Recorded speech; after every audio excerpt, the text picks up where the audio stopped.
Great. So welcome everyone. Thank you so much for joining us. I'm going to check the waiting room one more time. I'm hoping I don't see anything else. Okay, great. Thank you so much for coming. I'm super excited about this webinar. Where our goal is to kind of share information and inspiration from some of our small towns in Vermont and New Hampshire. I've been super impressed by what Bruce Kaplan's been doing in the Littleton area, so I was excited to have him speak today and bring in our sister state. We're hoping we can give you some foundational knowledge, some concrete steps for applying, and then kind of some thoughts on how to build a strategy for being a first-time application and then for reapplying. And again, if you haven't yet, if you could put your name and your town and your email in the chat if you would like follow up. All right, so now it won't let me advance my slides. There we go. Okay, so our agenda.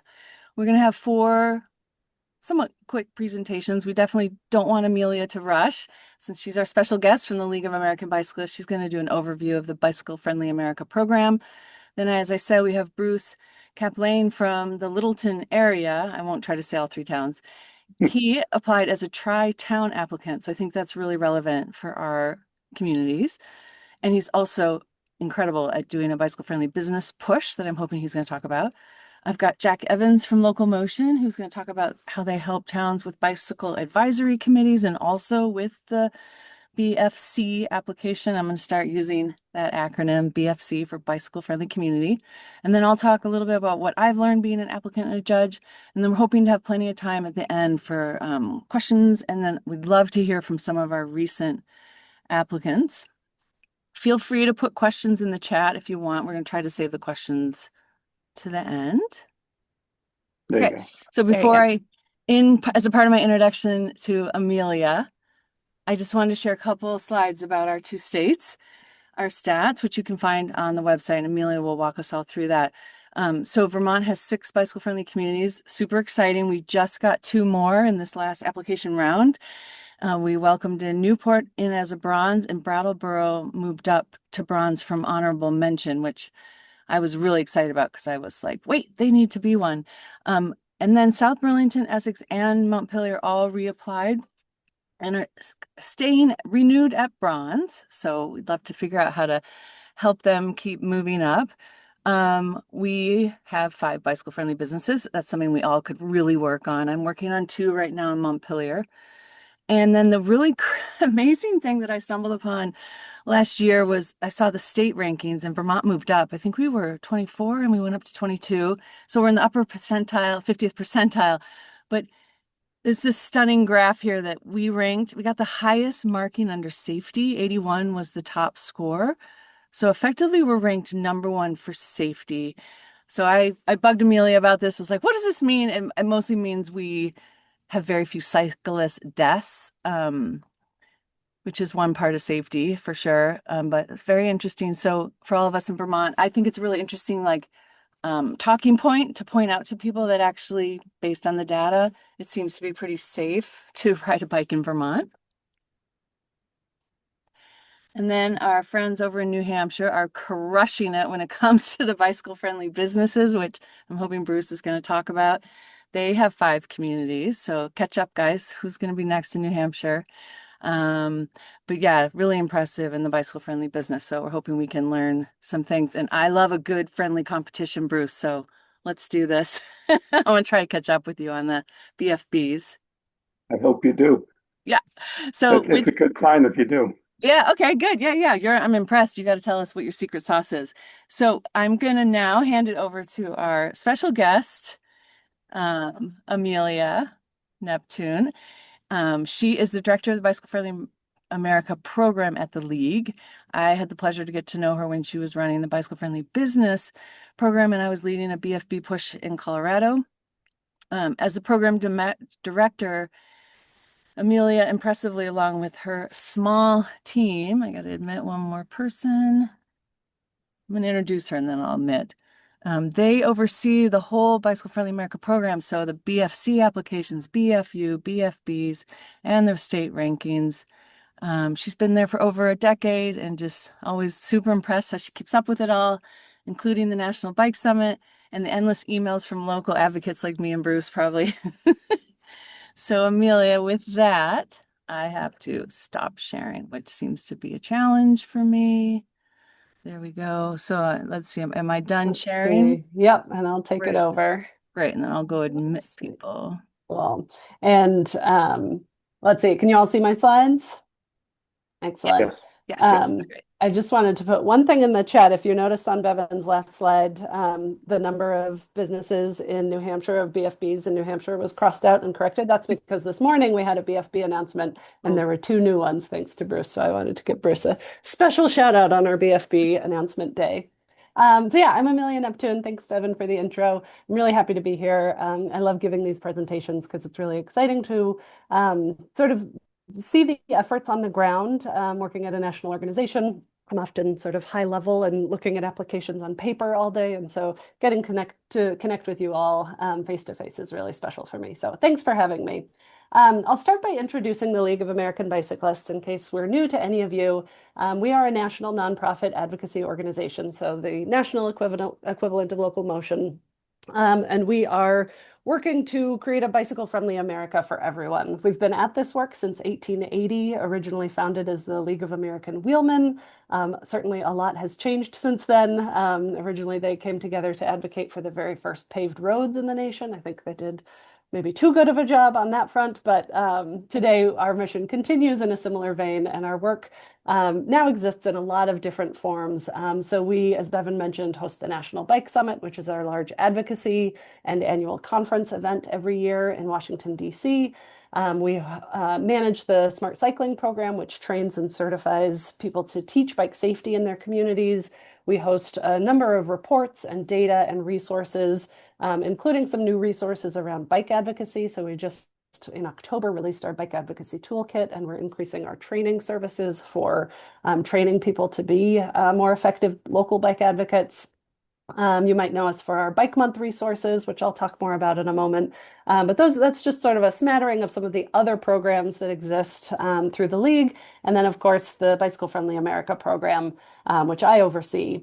So I'll start with just a quick mention of the Bicycle Friendly State Ranking, which thanks, Bevan, for giving that overview. It's really awesome. This is a ranking of all 50 states every couple of years. And I like to joke that this is the only one of our BFA programs that is not opt-in. We evaluate all 50 states, whether or not they want to be evaluated. So we sort of work with the statewide advocates and the state level bike ped coordinator or the equivalent role to collect as much data as we can and evaluate things like policies and funding and plans at the state level. So I want you all to think of this as a tool for you and the advocacy that you want to do for your state-owned roads and your state policies that might make it more difficult to implement improvements in your communities. And use these resources like our report card and our guide to the state program as a tool for your local advocacy. And we could do an entire webinar about the BFS program. And if we did, I would invite my colleague Ken McLeod to do that because he actually oversees the ranking itself. And the next ranking will come out later this year. So if you're one of the people who helps fill out the BFS survey, stay tuned for that this summer. The other three programs under the Bicycle Friendly America umbrella are communities, businesses, and universities. And these three programs are opt-in, meaning we won't evaluate you unless you apply to be evaluated. So you can see the total number of each of those three programs on the screen. These are current numbers, so the numbers actually fluctuate up and down because we require places to renew at least every 4 years to maintain their status. And we got more relaxed with our renewal requirements during COVID. So you'll see a number of entities that are in sort of an extended grace period currently. And we're slowly working on sort of catching those grace periods back up to go back to our typical rules of renewing every 4 years with a 1-year grace period. The other thing that's really important to know is you'll see on the BFU screen, the sort of award levels, and those award levels exist for all three programs. But not everybody that applies to the program gets an award. I like to say this is not a participation trophy, and that, filling out the application, we recognize it's a lot of work, but it's also a process. And the goal of the process is to help communities improve.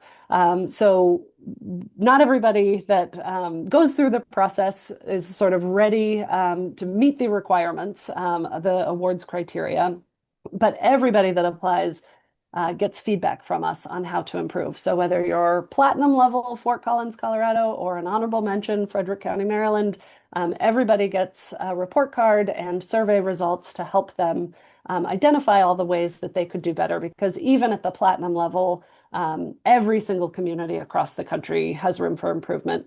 One indication of this is through our public survey process, which we do as part of the evaluation, because we need eyes and ears on the ground to sort of ground truth what we see on the written application.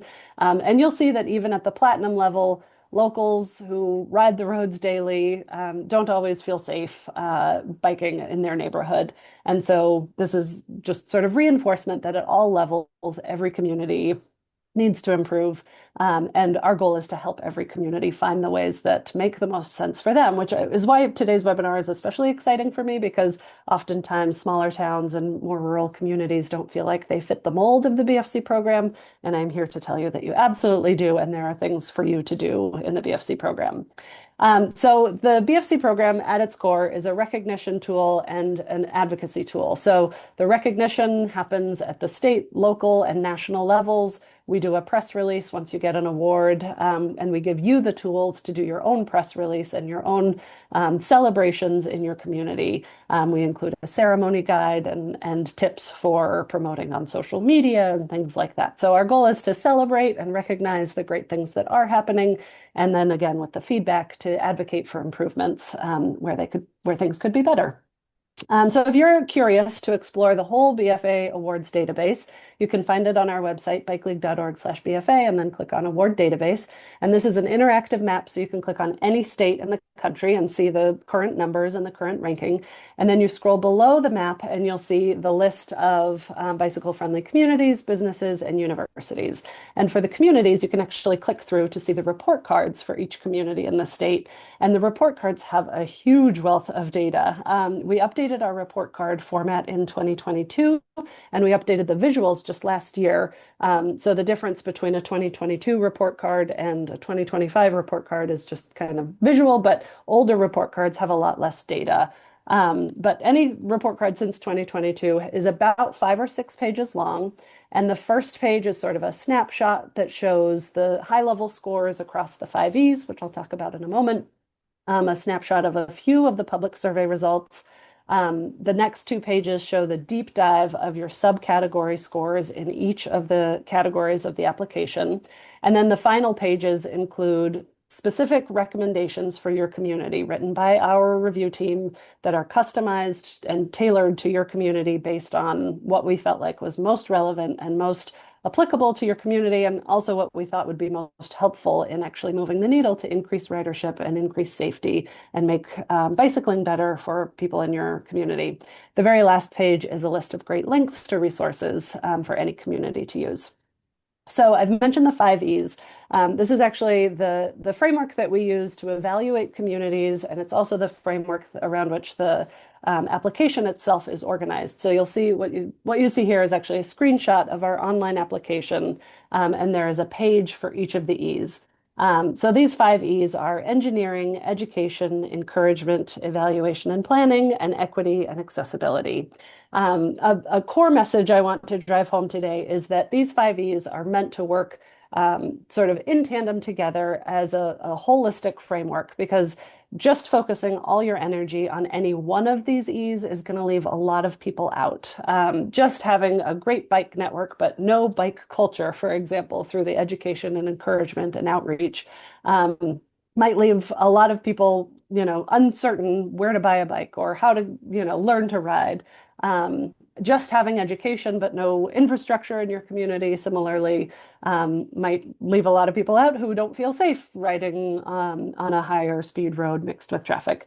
And what we see in communities that have successfully prioritized all 5 E's is that it creates this sort of cycle of support where each effort across the different E's sort of supports and engages all the other E's in a really sort of self-supporting cycle where you're normalizing biking, you're increasing public support that allows you to increase your funding, to improve your infrastructure and increase ridership, and bike culture is growing, and on and on and on. So we hear about this from communities all across the country where implementing the various things on the BFC application is seeing these results, and that's what we want to see. However, it's not a one-size-fits-all equation of what we want to see in each of those E's. So just as a quick example, if you are in a snowy place, we're going to talk about winter maintenance. If you are in a hilly place, we're going to talk about how you're addressing those very steep hills. We tried to understand the context of the community, and the first couple pages of the application help us do that by asking the applicant to give us a community profile. First, telling us a little bit about their geography, any physical barriers or challenges that exist in their community, like waterways or hills or climate. And then the demographics of their community is also really important. So we ask for census data on population, race demographics, language demographics, things like access to a vehicle, households that speak a language other than English at home, et cetera. And that helps inform our feedback so we can say, wow, 40% of your household speak Spanish. Have you considered bike education in Spanish, for example, when that makes sense for that community?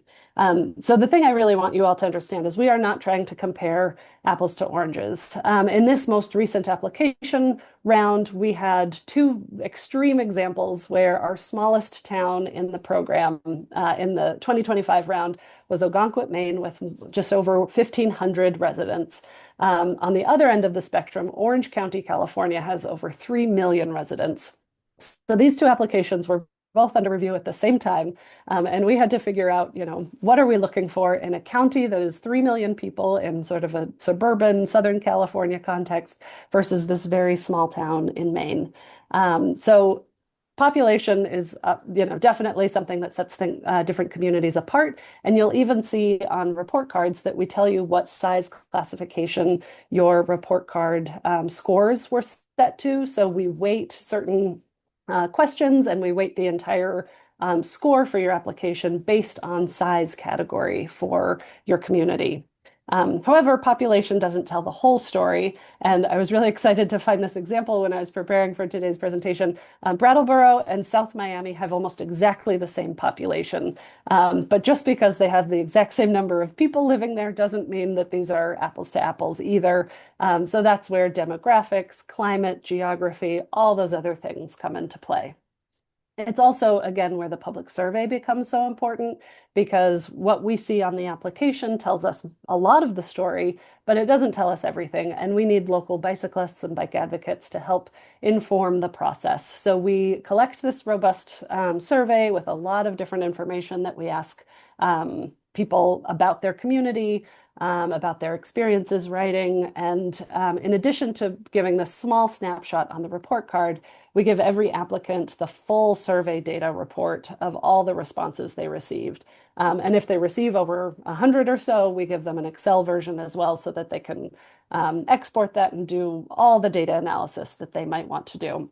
So if you were in our most recent round, you should have already gotten this. If you got fewer than 100, but you still want to do the data analysis, feel free to reach out to us and we can still give you the Excel version of your data.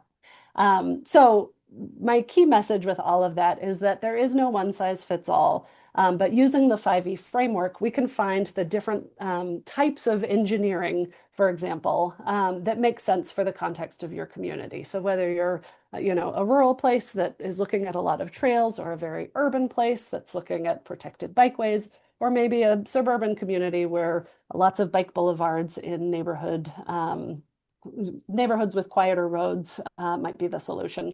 And similarly, the resources that we point to in each of the E sections can be scaled and tailored, and there are thankfully different resources for different size communities, especially in the engineering section. So these are just some examples of the reports that we link to in our feedback and in the application itself to help communities find the appropriate things to guide their bikeway development and their policies and their plans, et cetera. The same is true for all the other E's. So what kinds of encouragement events we're looking for, whether it's a coffee cart on the trail on Bike to Work Day, or a Chamber of Commerce led ride, or a giant open streets event on a Sunday. It can be a lot of different things. Our Bike Month resources can be a really great scalable resource for any community of any size. There's a lot of ideas in our Bike Month guide, and I strongly recommend this as a tool if you're tempted or curious about hosting some Bike Month events or Bike to Work Day events in your community. This is a really, really cool tool, and I can put the links in the chat afterwards.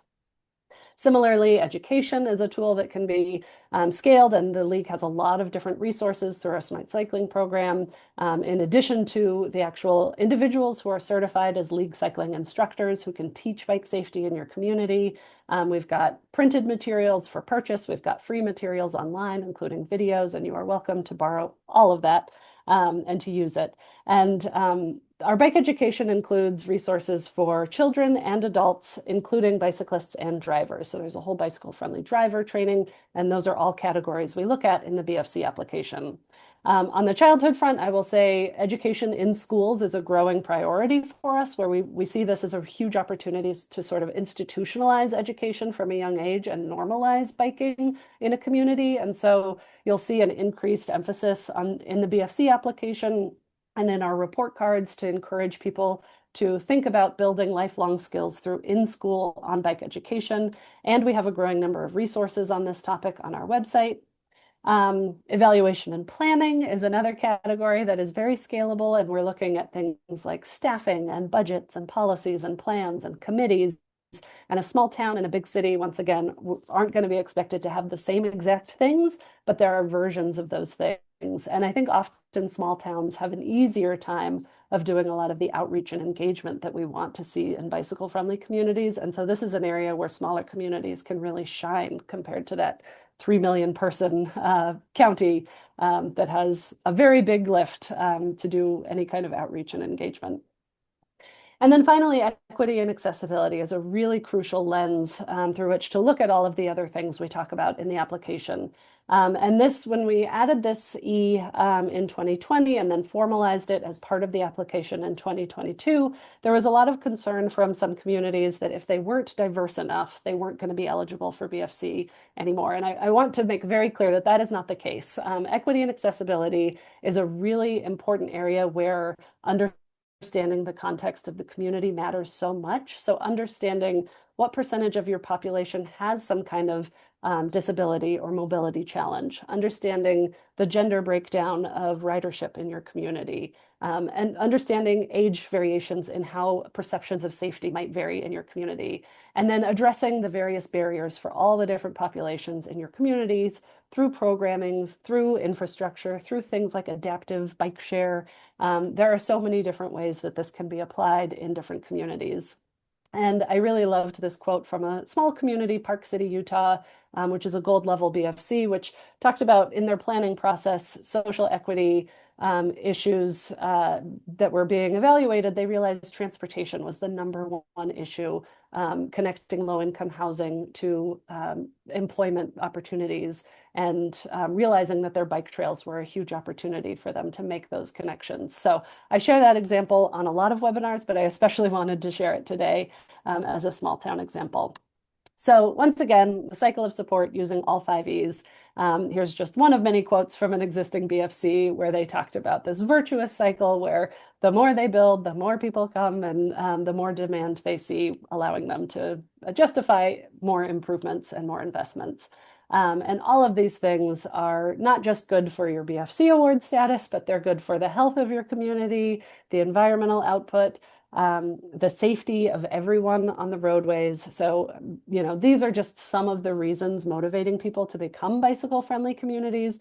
And I don't think I need to tell anyone who took the time to be on today's webinar, but in case it's useful for you to make the case to any other decision makers in your communities, our resource library has a lot of examples of why this matters. Some of the examples I gave today are in our bicycle-friendly community idea book, which is a really cool resource we came out with a few years ago that includes an interactive map. So I'll put that link in the chat. And then finally, I just wanted to share the deadlines. If you're thinking about applying or encouraging some other entity to apply, here are the deadlines coming up for the year. And I also wanted to put in a plug for our application preview document, which is a Google Docs version of our entire BFC application. And you can access this without creating any kind of account in our online system. Download it, use it in your committee meetings, use it to inspire and inform and use it like a menu of options. That's how we designed it. And the application is really designed to guide conversations, facilitate partnerships, and help inspire change in your communities. So that's all for me. I will just give one final plug that our National Bike Summit is coming up next month. And if you are tempted at all to come to DC, we would love to see you there. And I'm actually doing a session with Bevan and Bruce on this topic. So we'll dive even deeper in person there. Yeah, All I'm right, going to thanks take so the much. train. Thank you, Amelia. You're so amazing. Thank you so much. So next we have Bruce Kaplan. And I'm going to introduce him. I don't think Bruce has any slides, but I'll show you some of the stuff he's done.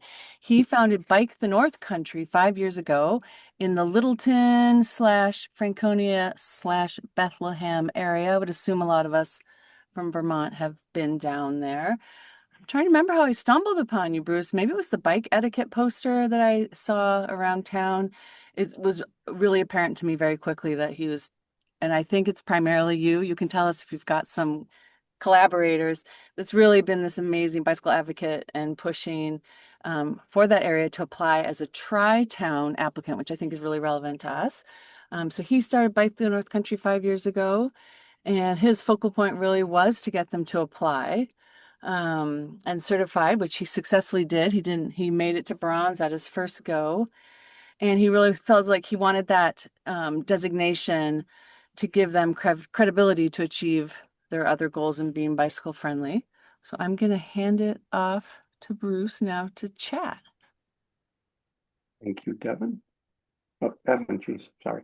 Um, That happens. so it's interesting listening to Amelia because I remember when we first started this process 5 years ago, I reached out to Amelia after looking at the application and said, "Holy cow, we're a rural town, rural community. We don't fit any of these things that the application is asking for." And she said, "Tell us what you have and give us the explanation." And that's how we've approached it. And it's really interesting to hear her talk about that it's applied to each community as in the context of each community. And I really feel like that's how it's worked for us. We get started, like we said, 5 years ago. We formed Bike the North Country to do just what you said, to apply to become a bike friendly community. The idea came to us as we were talking with a lot of the other organizations. The three towns are very close to each other. They're within 5 miles of each other. You know, the downtown areas are that close. Each town has a trail network. They're pretty good trail networks. We have a rail trail that goes through. We have the bike paths. We have a lot of resources. And everyone was sort of doing their own thing. And I said, we have an incredible story to tell here on what so many people are doing. If we can collaborate and pull that story together as a community, there's a lot more power in one community than each of us doing these things individually. And so we all thought it was a good way to start, good approach. I went through the application to understand what it was looking for, and then spent time with everyone involved. So, Bevan, you mentioned that you think I'm a one-person shop, and I sort of am for Bike the North Country, but it doesn't tell the story because it's the few of us that are involved with Bike the North Country, but it's involving the whole community. And a good example of that is a grant that Bike the North Country received, and we had an in-kind match. I want to say it was $650,000 in-kind match of volunteers, and we had 3 years to do it. We matched 30,000 hours of 30,000 volunteer hours in a year and a half. So it's not just me, it's the whole community that has put a tremendous amount of work into it. And it's how do we pull that story together and tell it as one story? And that's what we did in the application. The application is, it takes a while to get through. There's a lot in it. we looked at it as an inventory and said, let's understand what story we need to tell about the things we're doing, and then understand what we're not doing and what we need to focus on in the future. So we're able to pull all that together, and have since, like I said, we had that large grant. We used a lot of that grant to build the infrastructure that we identified through the inventory process with the application. And that's been really helpful to us. It's been interesting to see as the community has come together. First, everyone was like, why are we doing this? What's it mean? And each organization worked individually. We now have collaborative groups, where we meet once a month as a committee and talk through what everyone's doing. We coordinate. We actually act more as a community because of getting the bike friendly community status. So it's really been positive. As we build trails, we want to make sure that we're allocating the money to the right places, to the right resources. So that's really helped the community a lot, as we've gone through it. Um, there are things that, um, as we went through the application, they just don't fit, like I mentioned before. Like, we'll never have a public transportation system. We just don't have the resources or capacity to have that. Our towns are so small. I think Bethlehem has 12 municipal employees, including police, fire, town administrators, all that. We'll never have a dedicated person to focus on biking and bike safety. So instead, we do all that through volunteers. We work with the towns. We work very closely. We inform the select boards, the police departments, DPWs. We work with them all the time, but it's the volunteers that drive it. And so you have to look at the application a little bit differently and be a little bit more flexible. We also don't have the diversification as it's being asked in the application. Our diversification is different. Our diversification is socioeconomic. So accessibility becomes really, really important for a community like ours. If there's a large group that doesn't have the socioeconomic means, how do you get them on bikes? And we've done that through the gear libraries. We have a bike donation program. When people donate bikes, we fix them up and we reach out into the community. We give bikes out to people like that. So it's a different demographic.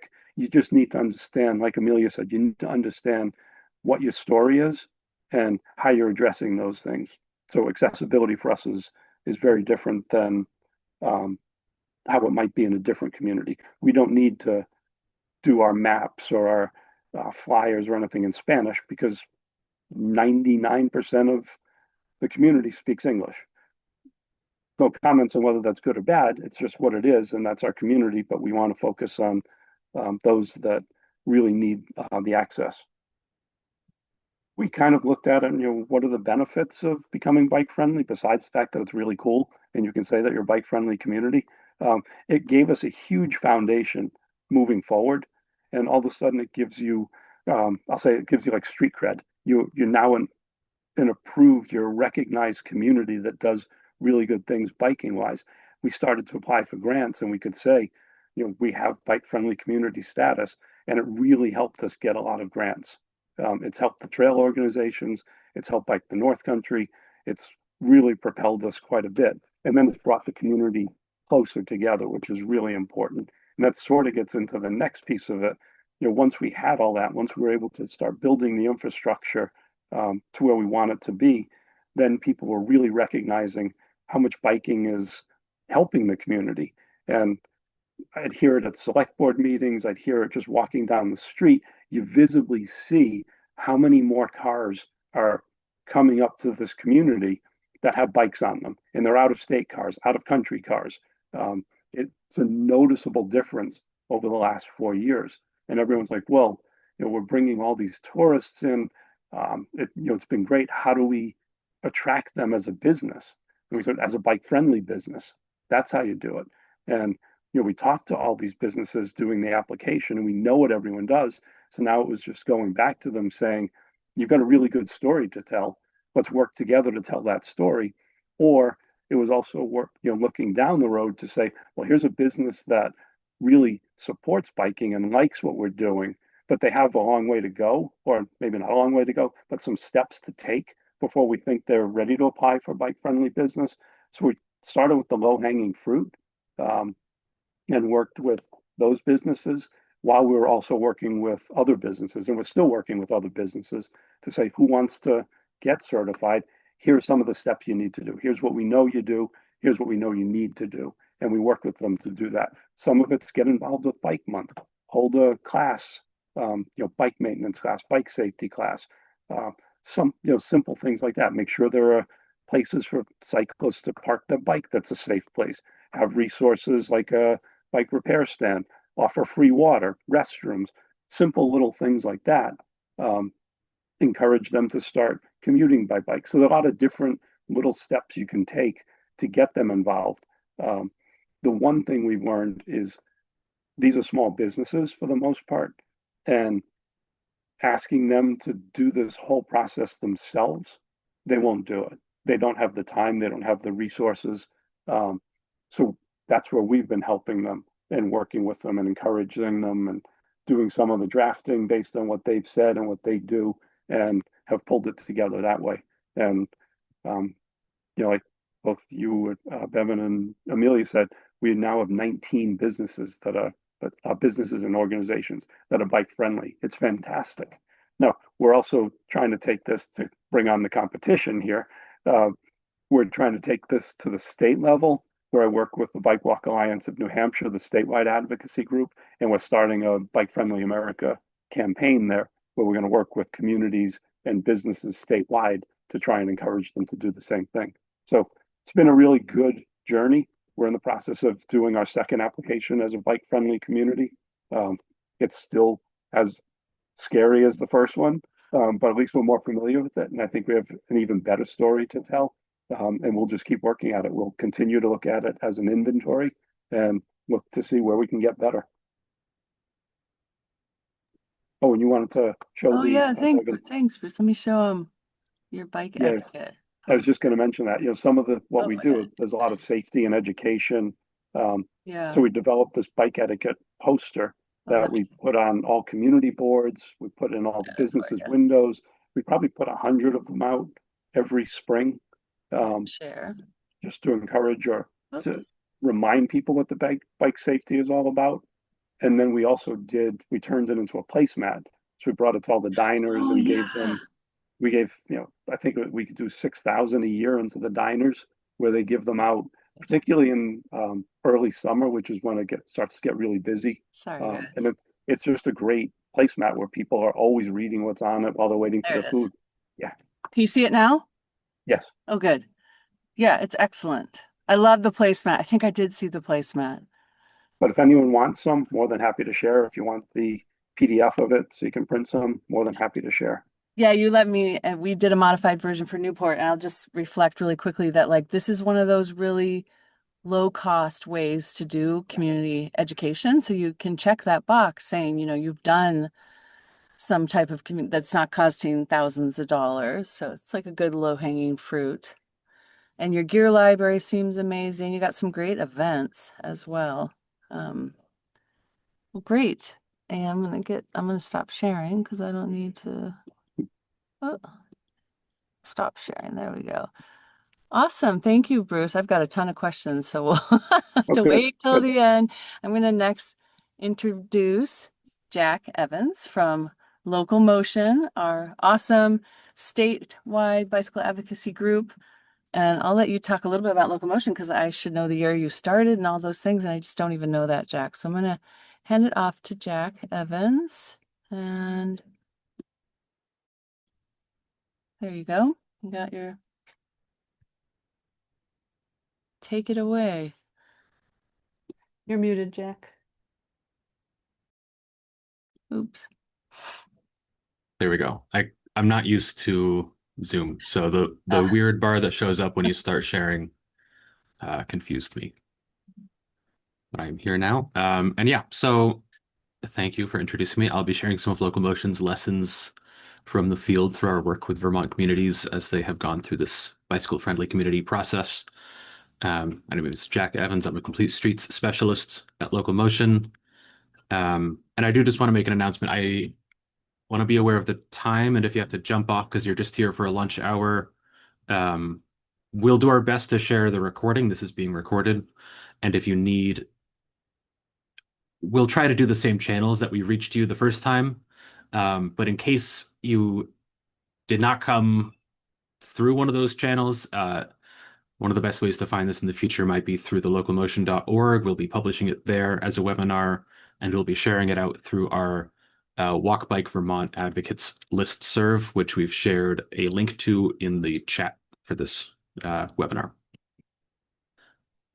That being said, for those unfamiliar, Locomotion is a nonprofit organization whose mission is to make it safe, accessible, and fun for everyone to bike, walk, and roll in Vermont.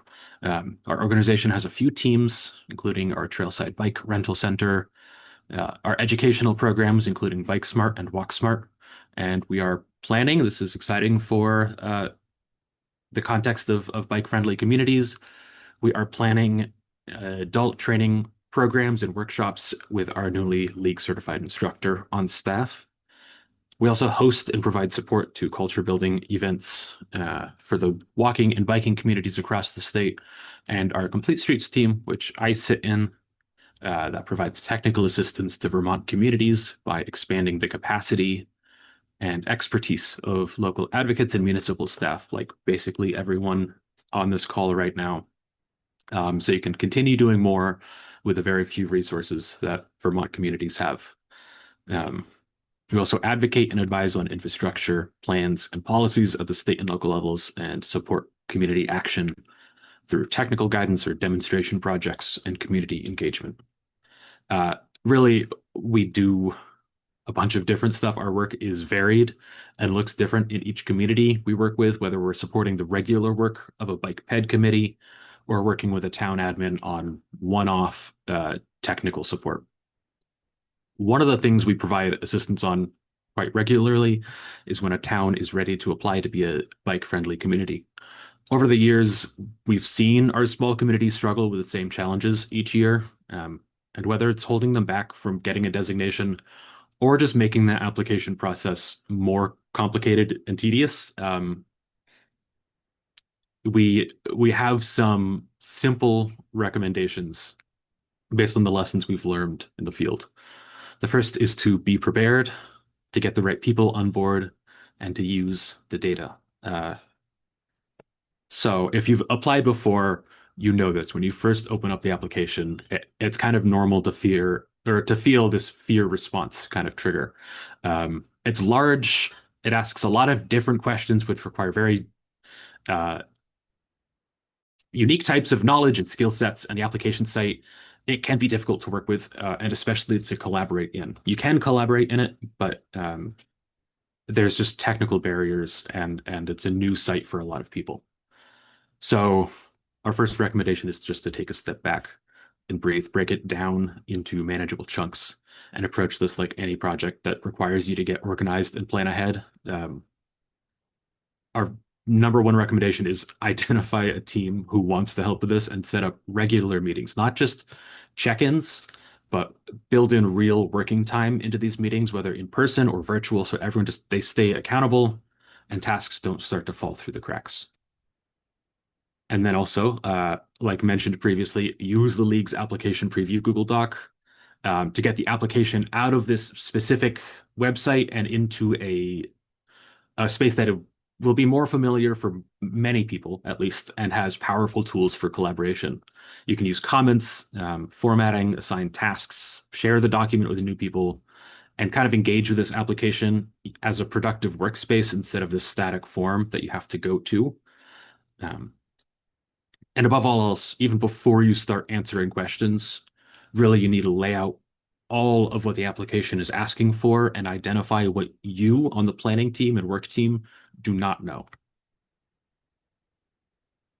And then find the people who will know how to answer these questions. I've seen many groups go through this process, and they are a informal advocacy group with a minor connection with a town administrator. And they're trying to take on a lot of this work, and it does not go well because they don't have the capacity or the technical expertise. And I've seen even municipal committees that are working well with town staff, including planners and administrators who have a lot of the budgetary and technical know-how, who still need to bring in those educators to learn more about what's going on in the culture building and school-based programming. The application is very broad and it will require collaboration with many different people who can be looped into your regular meetings or just tapped for one-time support on specific questions. But it's important to identify them and communicate them with as early as possible so that you're not waiting for their answers to submit, and that everything is getting done with plenty of time, because these applications always take longer than you forecast them to. Your team will need a mix of people with specific knowledge about these different programs, capacity for leading the charge, for doing the bulk of the work, organization skills, and then technical know-how. This one always catches some communities by surprise when they need to provide mileage data for bikes, or budgetary numbers. You need people who know how to find that information and then how to present it in the way that the league is asking for. The most important takeaway, though, is to understand that when you are finished with your application, you're actually only just getting started with this work.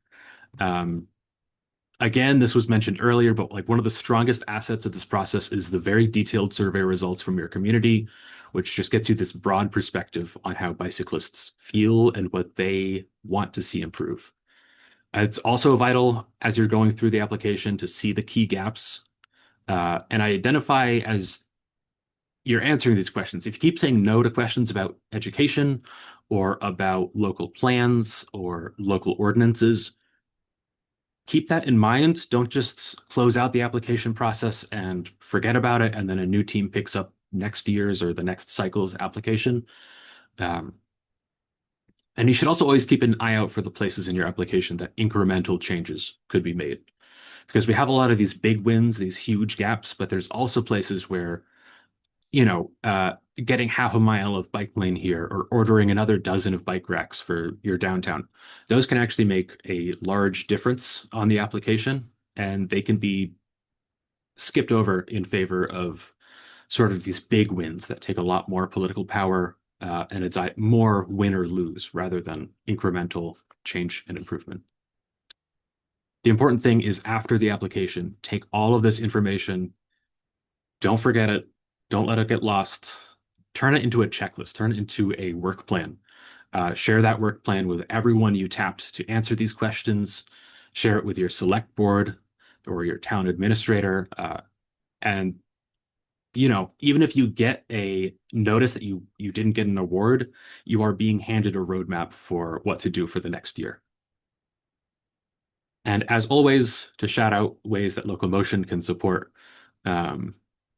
our Bike Smart trailer is the best way to improve your education score if that is an area that you are suffering. You can adopt our model ordinances like the Complete Streets or bike parking ordinances, which the application specifically calls out and prioritizes. We provide support in forming a bike advisory committee, whether that is turning a trails committee into something more encapsulating of all active transportation or a new committee altogether. And we also help communities test infrastructure with demonstration projects through the use of our pop-up trailer. We can help communities find funding to get a walk bike plan started and carry it through to implementation stages, and also fill really any other specific gaps your community identifies. That's kind of our bread and butter, is finding a missing link for active transportation in a community or in culture building, and helping that community fill that gap. And because it is so important to the education component, I just want to give a specific shout out and note on our Bike Smart program. It is a bike skills education program for children 5 and up. Since 2012, we've served 100,000 children in 200 Vermont schools. This is a program where we have 3 trailers that we haul across the state to different schools. Each of those trailers is loaded with 50 kids' bikes, loads of training material, curriculum, safety, handouts for parents, and it gets delivered to these schools who sign up for free for either 1 or 2 weeks throughout 3 semesters, the fall, the spring, or a summer semester, which is typically for camps or like parks and rec workshops. But this is unfortunately a program that we regularly have to turn down around a quarter of our applicants each year. Many of these applicants might be people who are trying to get this program in part to strengthen their application for the next year, and missing this opportunity means that their application, they don't have education options for this year's application. So what can you do to make sure your community is most likely to get selected? Uh, uh, Make sure you're making yourself as available for as many weeks as possible, even the muddy or snowy fringes of the spring and fall semester. And then use our newly launched Walk Smart program to be able to be prioritized for Bike Smart in the following years. I recommend you to either learn more and sign up, or forward this to educators that you know, so that they can sign up for email alerts when our signups go live, to be able to reserve one of these spots at the link below. And I believe I pass it back to Bevan now. So thank you for the opportunity. Great. Thank you, Jack.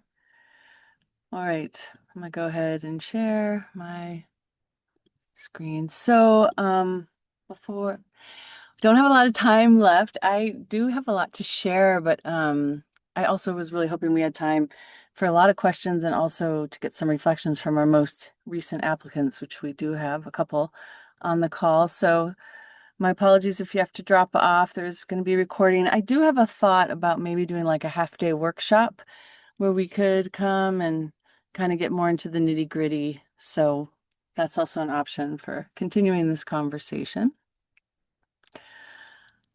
So I guess we'll keep going, and hopefully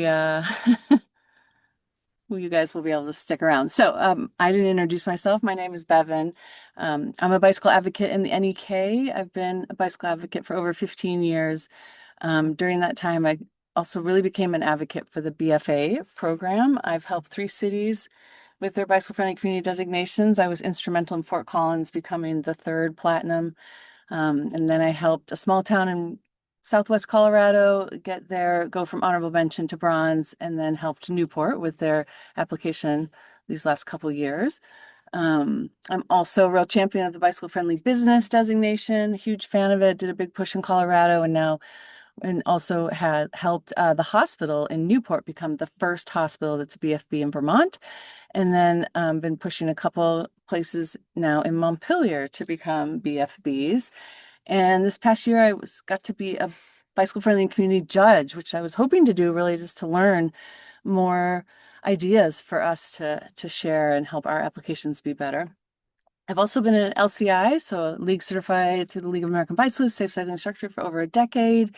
I was a safe routes to school instructor and program coordinator back in Colorado, and was a lifelong parent champion of biking and walking to school while my kids were in school. And I recently launched Ticket to Ride, which might come up a little bit in my talk. So what are my lessons from the field? Hopefully I won't have to rush too much. Just have a few slides. My main judging reflections is there was, a couple of little things that popped up that were interesting, like that I learned that I'll share. But I would say the 2 prevailing feelings I got that I learned from reading strong applications was there is sort of a prevailing sense that there's bike culture, which I'm going to actually define in a minute, and that there's just kind of a pervasive commitment across the town, across the leadership and the many organizations, that they're committed to this whole thing of being bike friendly. It also does really help if you have a really strong mandate coming down from the state house, like in Minnesota, where essentially it is mandated by the government that every kid in Minnesota has to get bike safety education. So lucky them. And Colorado also is one of the states that no matter what money they get from the feds, they dedicate $3 million every 2 years to grants for safe routes to school. So I would love to see Vermont to do that. So in my experience of like what makes a good candidate, I thought I'd talk a little bit about Newport and why I pushed them. worked in Newport for a few years, and the first thing that I think I just kind of noticed when I started to get to know the community, there was definitely like some loose commitment from the leadership for bicycling. Um, I wasn't sure they'd be a great candidate. I was really hoping they would come in at bronze and not honorable mention. Like we have no bike lanes. We have some Sharrow markings in the past. We do have a pretty special off-street bike network that some key people in the town, including the hospital and the Vermont Land Trust, created connectivity so that there's actually connected off-road bike trail system that then connects to the BB Spur Trail. So they're pretty lucky. That's kind of their feather in their cap. The other thing I've noticed in Newport over the years that I worked there is I swear every summer there were more people on bikes. People are loving the e-bikes there, and there's just definitely a lot of people out on bikes. We have a lot of bicycle tourists because we're so close to the border. Um, and then a few years ago, they got a new director of the downtown development who's now also our mayor, and he's just a really forward-thinking guy. And I figured I'd be able to convince him that this was a good project. And then finally, we were super lucky out of all the applicants in this last round. For some reason, Newport just happens to have good kids bike safety education happening. They have a really robust summer after school program, and she owns like 2 trailers, and she's just really into it. So there's a ton of bike education in summer. There's after school bike clubs. Our middle school PE teacher just happens to believe that she should offer bike safety education every year. And then our high school also does programming. So yeah, just kind of, I don't even really know the history of that and why that was the case. So I hope that kind of paints a picture of why Newport applied. Uh, my quick application tips. Yes, as Jack mentioned, be ready to wait on people. I gave myself a year to do the application, but by January, I was definitely like trying to make meetings with people like the public works guy was the main guy. I mean, in Newport at that time, we barely had a mayor and we had not had a consistent town manager in years. So like we had really weak town leadership. So it took me like 3 months to get my meeting with the public works guy. So yes, start early. Some of the people you're going to try to get information from are like the mayor, town manager. The town planning commission was great. I just went to one of their meetings and we went through the application and I had them fill in what they could. My public works guy, and then our regional transportation planner for our small towns.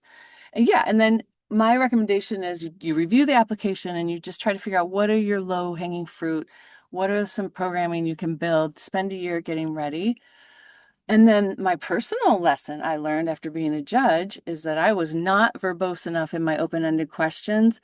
There's a whole section in each section under all the E's. There's great opportunities to really to write paragraphs, and I didn't in the Newport application because I was like, I don't want to burden these judges with these long-winded statements. But then as a judge, when I read them, those narratives, they just really kind of give you a really nice broad picture of the community. So don't be afraid to use those open-ended boxes. And for our small towns where we're never going to have a ton of money for bike facilities like bike lanes, my recommendation in general, becoming bike friendly, not just the application, is to focus on education and encouragement. And I have a slide on just some quick ideas for that. And then equity was an interesting one. So the last time I had done the application was before the league added extensive questions about equity. So that was a little overwhelming at first because I was like, we're pretty much white and people pretty much speak English. And so that was tricky, but real quickly for me, it became really obvious that, we have a huge transportation equity issue in Vermont, in particular where I am.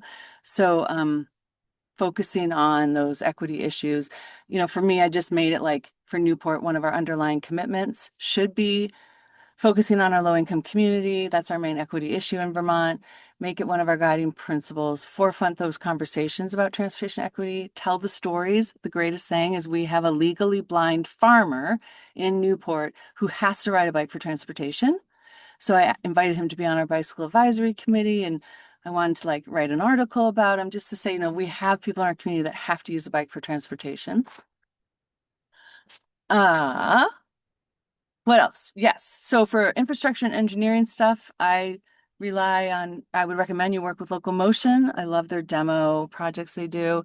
Your Regional Planning Commission. You can do a quick survey. Just do a MailChimp survey and ask people what intersections are problematic. You can gather data because that's that whole evaluation component for us. Amelia brought that up, and I would say a big part of us is we can do bike counts. We can do them by hand. We can collect data, and that can fall under the evaluation and host public meetings. What else? So build partnerships. That's my number one thing. Health department, downtown development, your businesses like your food co-op and your hospital. I had a great relationship with our police chief, even though enforcement is no longer one of the E's, but he was super excited about me teaching the bicycle-friendly driver class. AARP, your library, you can do a bikes and books thing, build relationships with the schools, bike shops, the rec department, town planning commission, Rotary, if it seems appropriate, your local press and TV. We have a great little local TV network in Newport, your regional planning commission, local motion, and conservation groups. So just think as broad as you can about your partnerships. Form a bicycle advisory committee. You can have an informal one or one that's actually has the blessing of the town leadership. Better yet, or at the same time, form a local nonprofit bicycle advocacy group. This is what I'm hoping Montpelier will do. It's what I just did. So basically, I have my own nonprofit now called Ticket to Ride, and I did it with a fiscal sponsor. You can basically create effectively a nonprofit overnight if you can find a fiscal sponsor, and I will give you some resources on that. Then you can apply for grants and pay yourself and get money for programming. So, and nurture those bicycle-friendly businesses, which we've talked about. Do your marketing communications, create a little brand. I made a brand for Newport.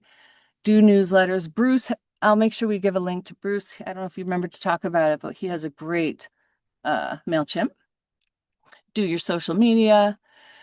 And then all of that is about being creative. It just takes more creativity. It's all about doing stuff on the fly and with no budget. And then I just want to talk about the lens and the hook. So for me, the big lens in rural Vermont is transportation equity, but your hooks can be like tourism. And, Bruce was talking about that, like Newport and Littleton have a lot of bicycle tours. That stuff sort of counts. I mean, it compels people in your community. If you give them the economic benefits, the public health and wellness benefits, you get the health department on board. And oh yeah, I shout out to Nicole, who's on the phone. She was an awesome partner for me in Newport as our Vermont Health Department contact in Newport. So, and then building bike culture. So I wanted to talk about this a little bit because, when you live in a town like Fort Collins and you have New Belgium Brewery, this bike culture is just kind of descended upon Fort Collins. So lucky them, right? They just had it. How do you build bike culture in Newport, Vermont? And so I've just been trying to think about this a little bit. And this is just to get your juices flowing. I'm just going to read this, and this is for your own kind of your own process. So I Googled this and then added kind of my own bits to it. Bicycle culture is the promotion, amplification, adoption, and I can't quite read, popularization of a set of values and practices that support the use of bicycles. How do we do this? We do it in part by hosting educational encouragement events, by pushing for bicycle-friendly commitments from city leadership. Such an effort is often connected to the promotion of livability. Again, that's one of your great hooks for recruitment and retention. We want young people to move to Newport. They want to get around without a car. Livability is defined as in the transportation profession as when walking and biking are realistic travel alternatives to using a car. And I like to make the case that that should be anywhere, even in the remote corners of rural Vermont. What else can make or create bike culture? That's for you to kind of articulate. I mean, it's kind of an elusive concept, right? It's generating ongoing conversation with press and social media, building that visibility, which ultimately you hope kind of leads to this tipping point where it becomes a part of the town culture, like in Fort Collins and even Newport. There's a slight little, or Burlington. Real quick, how to do these kind of cheap education encouragement initiatives. Celebrate Bike to Work Day, which is coming up on May 15th.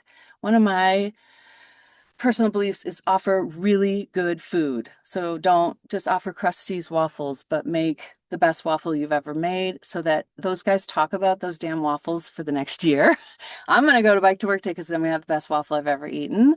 Make sure you have a park and pedal options. Since so many people in Vermont commute so far, we always want to encourage people to try biking part of the way to work. have a multimodal. You could have a bike to bus day. I want to plan Brattleboro and Montpelier. Here's an idea. I want to do a bike to the Amtrak day where the Montpelierites take the Amtrak. We're going to bike and we're going to come down to Brattleboro and spend the day. And then you guys are going to come up and spend the day in Montpelier and take the train. Bike to school day, you can help a school host that. It can be super simple. Host safe cycling classes, and these are all the ones I teach. Plus, I forgot to include bicycle friendly driver. I'm going to be teaching the Cabot Creamery, which is a huge fleet, including gigantic 18-wheelers, Amelia, delivering cheese, and also their whey trucks is where they have to get rid of the whey. And I've biked a lot on the road with them. I think they're great. My son says they're horrible to him. So doing your bicycle friendly driver, host the National Bike Challenge. That's another thing. I forgot to click that box. I forgot to include that in my application for Newport. We did host it and it didn't occur to me under one of the categories. We did a bike and movie night, which was super fun. This is an idea I got from Brattleboro. Shout out to Brattleboro. They do a frequent riders punch card for their farmers market. We could ask them about that at the end. Jack talked about the Bike Smart trailer. You know, sometimes you're going to have to do bike and pee without a trailer. It's probably possible. Luckily, in the NEK, a bunch of our tiny schools in the NEK bought bike trailer and fleets with their COVID money. So surprisingly, there's a lot of schools that actually have bikes. You can do a family bike rodeo on a Friday after school. You know, just offer to help the PE teacher to teach bike safety in PE. And then finally, write articles. I got a standing column. I used to do that in Fort Collins, and then I did it in Newport where I wrote an article on biking once a month. And Bruce's fabulous bike etiquette poster, which we will share. I think he has a version that we can modify. And I think, oh, that's everything from me. I added our contact information. Again, we'll get all this to you guys. The upcoming deadlines.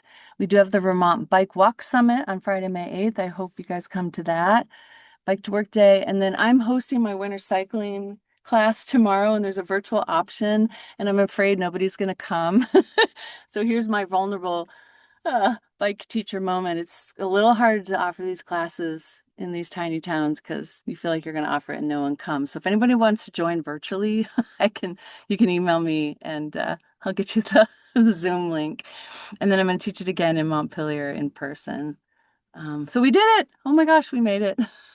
I don't know how many people have left.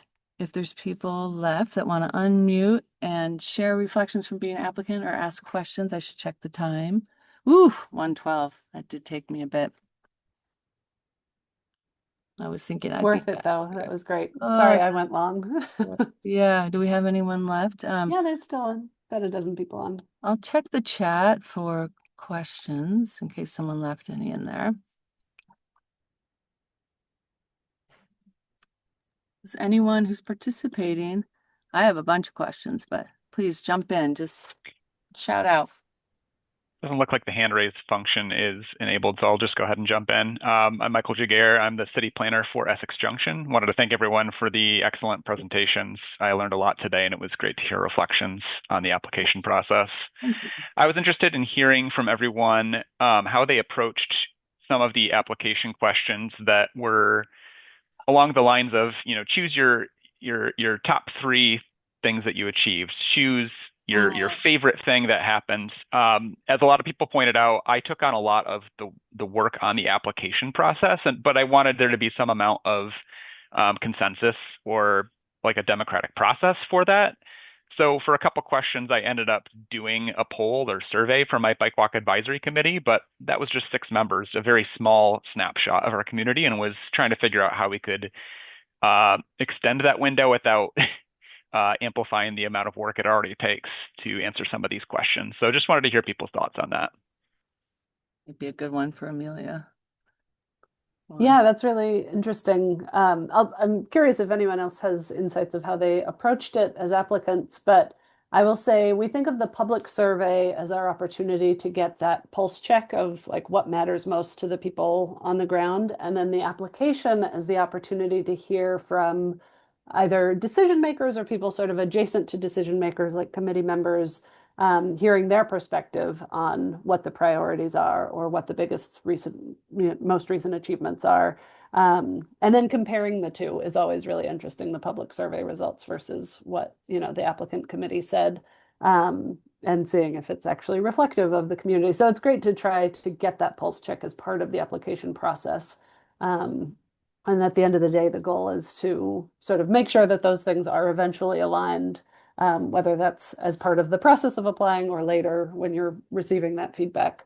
So there's no terribly wrong answer to those questions, those open-ended questions at the end. And it's really just like, in your opinion, in your, collective opinion as a committee. Yeah, and especially thinking about the perspective of the people who are potentially making the decisions about how to allocate funds or what goes in the plan or what gets prioritized from the plan to be implemented, et cetera. Oops.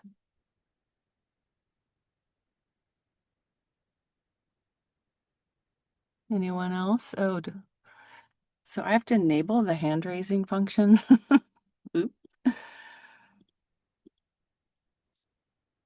Any reflections from anyone else who recently applied? I think, Bevan, go ahead. You Me? go. Yeah, Go. you.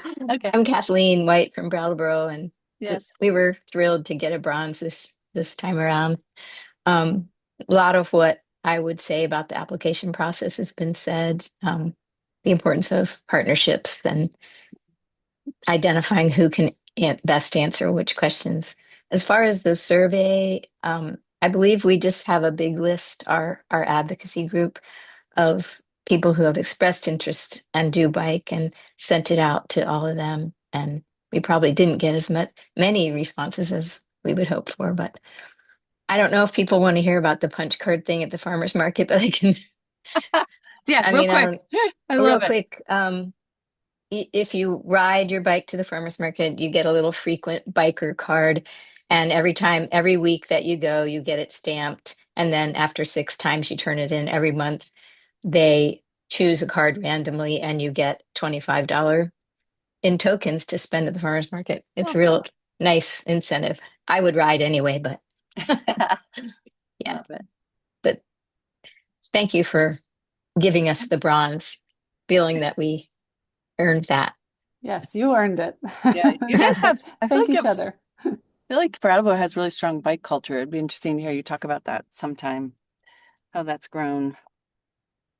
Holly, did you want to share or ask Amelia a Oh, question? I've been hot in the chat. I've been hot in the chat, so I'm sure folks are monitoring me there. It's just probably good to hear my voice and know I'm not as dire as probably my posts make it seem. We're still committed. We really appreciate that Bevan came and encouraged us as we also did our renewal. And yeah, we're just trying to figure out how to communicate something to an audience that doesn't really want to hear it at the moment. So it's just kind of poor timing, really poor timing for a very important bike infrastructure project that has been denied. But no, I think we're interested. We have read through the feedback from the survey, the public survey is super, super helpful. And I think I wish I'd had it 2 days earlier for the last city council meeting about the bike infrastructure, but it is what it is.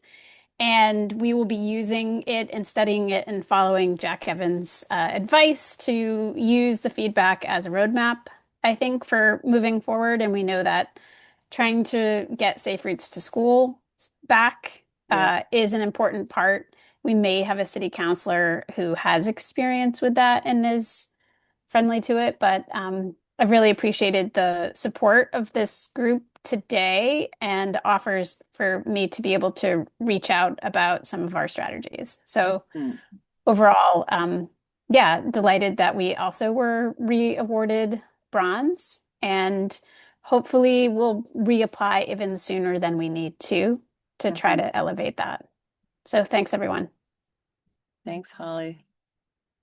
Well, if people have to go, it's fine. I'm happy to stay on if anyone needs to chat about anything. I have a question. Yeah. Jacopo. Hi. Hi. Hi. Hi. Yeah, my name is Jacopo. I work for Vital Communities. I'm new to the Happy Valley, to the Northeast in general. I'm coming from a place where Safe Routes to School was very strong and active. We just applied as a business, as Vital Communities, like this week. So Amelia, probably in your queue Hmm. as a businesses to review, and we're looking to have multiple towns in the Upper Valley join the bicycle friendly community. And I have a question on interstate situations. As you know, the Upper Valley is literally at the border. I live at the border as well, so I can literally throw a stone into, like, quite literally into Vermont from New Hampshire. And I was thinking initially to apply for small towns to apply. I know there was conversation with Hartford, Bevan. I think you mentioned it at some Yeah. point. Um, and I'm joining a bike comped committee meeting tomorrow, which they're talking about other issues, but I was going to bring it up. What is your experience in? I know there might not be much, but in places that are very much split Right. between two states. I mean, you made it clear that Vermont has a shorter list than New Hampshire, and so yeah. Oh, for Is it bicycle. best for us to, yeah, would it be best for us to apply as towns or as a region, or, I mean, county is still Yeah, tied to that's, state?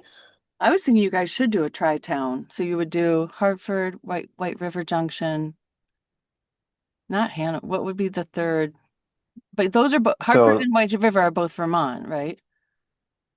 uh, town of Hartford, White River is part of town of Hartford. So it's Right. 5 different names you might see under the same Okay. town So of two Hartford. towns. Is there a So town of twin? Hartford will include, where did you? That's a good question for Amelia. Is there a twin town Yeah, that's we in we two actually different have states? we do. We have two different examples on the North Dakota Minnesota border. Fargo Moorhead Mm, and of and the course. other one. Yeah. What is the other one? There are only three in North Dakota, and two of them straddle North Dakota and Minnesota. So short answer is yes, we have done that. And then Bruce is a great example of a multi-town application that can be successful, and sort of the reasons for doing that. And we do encourage regional applications when the majority of the transportation decisions or the funding or the policies are happening sort of at that scale, or when it just makes sense to sort of pool resources. We have examples where both have applied. So Northwest Arkansas has applied as a giant region, and all the cities within it, almost all the cities within it, have applied separately, and they all have different award levels. So both is also an option, but obviously you need to start somewhere. So I think starting as a region might be a really good starting place based on the very limited information I've heard. But take a look at the application, and if you have questions, feel free to reach out to us. Yeah, the only um, thought I had is that the towns I'm thinking of are Hartford and Lebanon, which are one in Vermont, one in New Hampshire. That's That's fine. um, the only kind of Yep. peculiarity, I would say, about this Yeah, area. in the case of the sort of cross-state applicants in North Dakota and Minnesota, they had an MPO that straddled both states. Oh, Bismarck Mondon is the other one. Is that right? No, Grand Forks. Do you guys have an MPO, Jacopo? You're too small. Yeah, so that's I'm not sure. We You probably might. have regional committees, Greater but Grand Forks, sorry. Grand Forks is the other one. So we also ask communities if they're willing to share their applications with other communities that want to see an example. So if you think either of those might be helpful, I have a feeling the populations are going to be much bigger. Greater Grand Forks area has 68,000 people, and I think Fargo Moorhead is much bigger. But we could set up a separate call if you would like to. And I also think talking Yeah. to Bruce could be helpful to get a perspective of how it worked, even though they're all in one state. They're in one of your states. So Yeah, that makes Yeah, a lot of sense. And then I was going to mention Hanover. Jacopo. We looked at it whether we should apply separately or together, and we act as one community, so it made sense to do it as one community. We also spoke to Amelia about that early on and said, yeah, you can do it as one community and it works. Some of the questions get a little funny, but you just explain it in the comments and it works. But together is, when you put the three of us together, we're much stronger. And that is the way we work. We work together. So that made the most sense for us to apply that way. And I'm more than happy to share anything you want at any point. You know how to get in touch with me. Yeah, I can connect you guys, or you guys are connected. We're already connected, so Oh, yeah, perfect. more than happy. Oh, yeah. Okay. Anyone else? Have anyone left?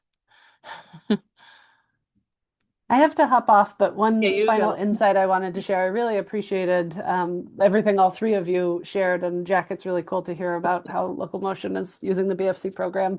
And the insight I wanted to share is just that the committee that you form, whether it's a formal committee or not, to create, to fill out your application, should continue to exist to implement all the improvements too. So similar to Jack's sentiment of like, this is just the beginning, think of it as just the beginning of that collaboration too.